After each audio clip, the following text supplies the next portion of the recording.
So one of the questions that I get asked frequently is if I knew what I knew now and I was starting from scratch all again dropshipping, where would I start? What route would I go? Would I do Amazon dropshipping, Facebook Marketplace dropshipping, Etsy dropshipping? Would I do Shopify dropshipping? Would I focus solely on retail dropshipping with organic, or would I run ads, right? What would the strategy be? And most importantly, why? So I think that this is a really important question that can actually help a lot of you, because if you're unsure where to start or the best method and direction that you should be heading in your e-commerce journey, this should outline exactly why I would do what I would do and the benefits and the drawbacks of every potential way that you could approach it. So first and foremost, I'd retail dropship as a beginner. I'd learn platforms like Mercari, Poshmark, and Facebook Marketplace. Now, mainly those right now currently.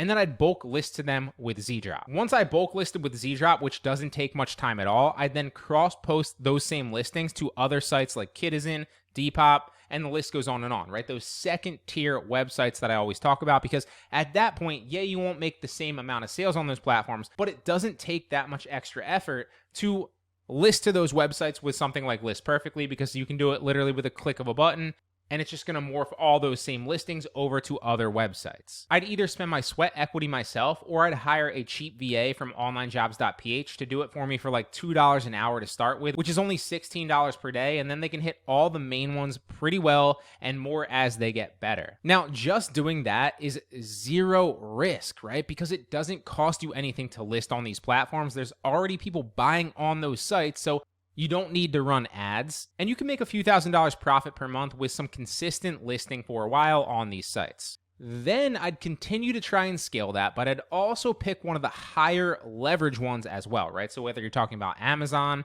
Etsy, Shopify, right? All these are slightly different and they slightly require a little bit more attention and know-how.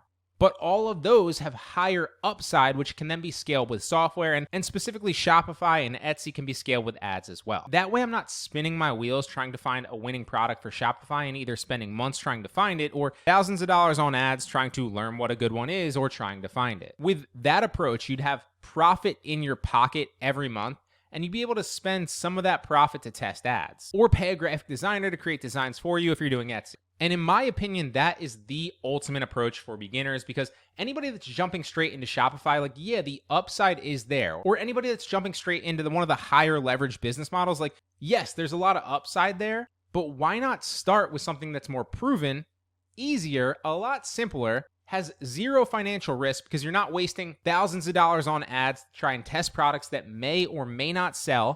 You're insuring yourself hundreds of dollars and then potentially thousands of dollars in profit every month. And then you can take that nest egg of profit that's still coming in every single month and invest it into ads so you can scale something with more high leverage at the same time, right? Step one, step two, that's my opinion. Hope it helps.